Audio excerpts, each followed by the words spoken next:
ಇವತ್ತು ರೂಮಲ್ಲಿ ಖಾಲಿ ಕುಂತಿದ್ದೆ, ಶೂಟಿಂಗ್ ಇರಲಿಲ್ಲ. ಸೊ ಫ್ರೆಂಡ್ಸ್ ಫೋನ್ ಮಾಡಿದರೆ, ನಮಸ್ಕಾರ ರಿಪಾ ಕರ್ನಾಟಕ ಮಂದಿ, ನಾನು ನಿಮ್ಮ ಪ್ರೀತಿಯ ರಾಜು ಮಾತಾಡತ್ತೀನಿ. ಸೊ ನನ್ನ ಫೇವ್ರೇಟ್ ಹೀರೋ ಆದಂತಹ ಶಾಹಿದ್ ಕಪೂರ್ ಅವ್ರದ್ದು ಇವತ್ತು ಓ ರೋಮಿಯೋ ಫಿಲ್ಮ್ ರಿಲೀಸ್ ಆಯಿತು. ಸೊ ನಮ್ಮ ಫ್ರೆಂಡ್ ಹೇಳಿದ್ದಕ್ಕೆ ನಾನು ಪಟ ಜಳಕ ಮಾಡ್ಕೊಂಡು ನಾನು ಈಗ ಮೆಜೆಸ್ಟಿಕ್ ಹೋಗ್ತೀನಿ, ಅವರು ಅಲ್ಲೇ ಬರ್ತಾರೆ. ಹೋಗಿ ನಾವು ಫಿಲ್ಮ್ ನೋಡ್ಕೊಂಡು ಬರಬೇಕಂತ ನಾವು ಹೊಂಟೀವಿ. ಮುಂದೆ ನಿಮ್ಗೆ ತೋರಿಸ್ತೀನಿ, ಫಾಲೋ ಮಾಡ್ಕೊತ ಹಿಂಗೆ ನೋಡ್ರಿ. ಈಗ ಮೆಜೆಸ್ಟಿಕ್ಕಿಗೆ ಬಂದೇನು ರೀ, ಬಂದಿಲ್ಲಿ ಅಂಡರ್ಗ್ರೌಂಡಿಗೆ ಹೋಗ್ತೀನಿ. ಇಲ್ಲೇ ಬ್ಯಾಗ್, ಶೂಸ್, ಅರ್ಬಿ ಎಲ್ಲ ಸಿಗ್ತಾವ. ಹಾಗೆ ಏನು ಮಾಡೋದು ಅಂತೇಳಿ ಹಸು ಆಗಿತ್ತೆ. ಒಂದು 60 ರೂಪಾಯಿ ಕೊಟ್ಟಲ್ಲಿ ಕುಸ್ಕಾ ತಿಂದೆ, ಹಾಗೆ ಒಂದು ಕಬ್ಬಿನ ಹಾಲು ಕುಡಿದು ಥಿಯೇಟ್ರ್ ಹತ್ರ ಹೋದ್ವಿ.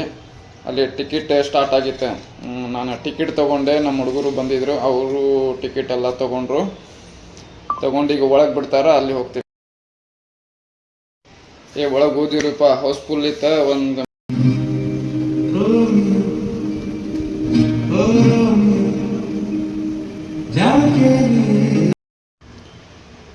ಎಲ್ಲರೂ ನೋಡ್ರಿ, ಸಪೋರ್ಟ್ ಮಾಡ್ರಿ, ಹಾಗೆ ಫಾಲೋ ಮಾಡ್ರಿ. ನಾ ಇನ್ನೊಂದು ಬ್ಲಾಗ್ ಸಮೇತ ನಿಮಗೆ ಸಿಗ್ತೇನೆ.